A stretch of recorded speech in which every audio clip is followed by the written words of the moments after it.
the tangent of E all over 1 minus tangent A tan E. And plus the tangent of E all over 1 minus tangent and A plus the tangent of E all over 1 minus tangent A tan E. And A plus the tangent of E all over minus tangent A tan B. Hello, students. I am Joshua Fiore, professor at Massachusetts Institute of Technology, and today we're going to figure out how to solve the sine of negative 210. So, when you first look at this, you realize that negative 210 can be broken down into sine of negative 180 minus 30. And these are much more manageable numbers to work with. So using our trig dances, we know that when you're subtracting, it simplifies to sine of negative 180 times the cosine of 30 minus cosine of negative 180 times sine of 30. We can use our trig identities to find that this point, which is 180 degrees from 2 pi, is negative 1, 0. And as we know, these parentheses right here represent cosine of x and sine of x.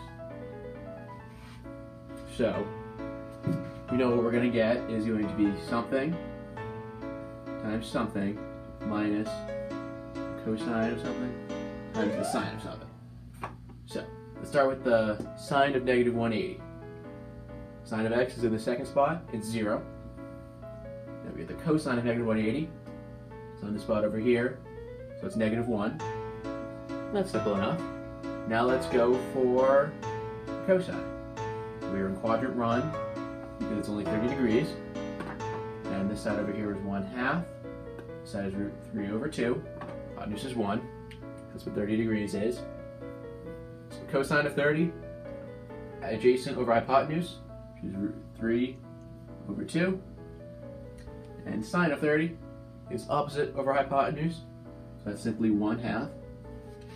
And 0 times 3 over 2 is 0, minus negative 1 times 1/2, negative 1/2.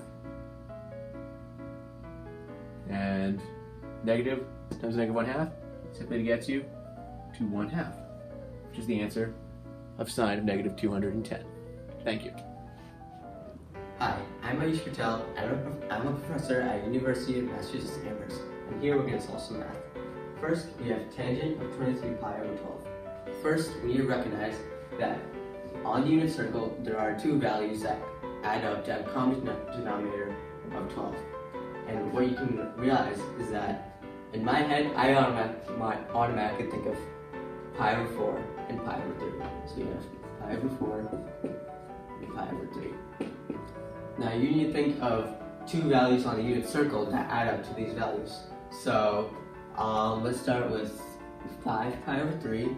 So you can multiply this by 4 and this by 4 to get 20 pi over 12.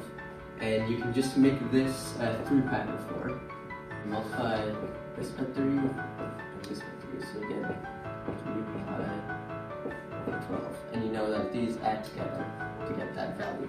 So then what you have is tangent of 3 pi over 4. Pi over 4 plus 5 pi over 3. And knowing the tangent formula, you have tangent of pi over 4 plus tangent 5 pi over 3 all over 1 minus tangent pi over 4 times tangent 5 pi over 3. Now you know for pi over 4, it's in this quadrant, and tangent equals 1. And for 5 pi over 3, is in this quadrant. And then it would be negative square root of 3 over 2 times 2 over 1, because that's a reciprocal. So you get tangent is negative square root of 3. So then what you would have is 1 plus minus square root of 3 over 1 minus square root of 3. So you have 1 minus square root of 3 over 1 plus square root of 3. And you multiply by 1 minus square root of 3. 1 plus square root of 3. Then you get 1 minus 2 square root of 3 all over 1 minus 3. That, oh, and plus 3 here. That gets you to 4 minus 2 root 3 over negative 2. That equals 4 over negative 2 minus 2 root 3 over negative 2. That cancels out. You can simplify this into 2.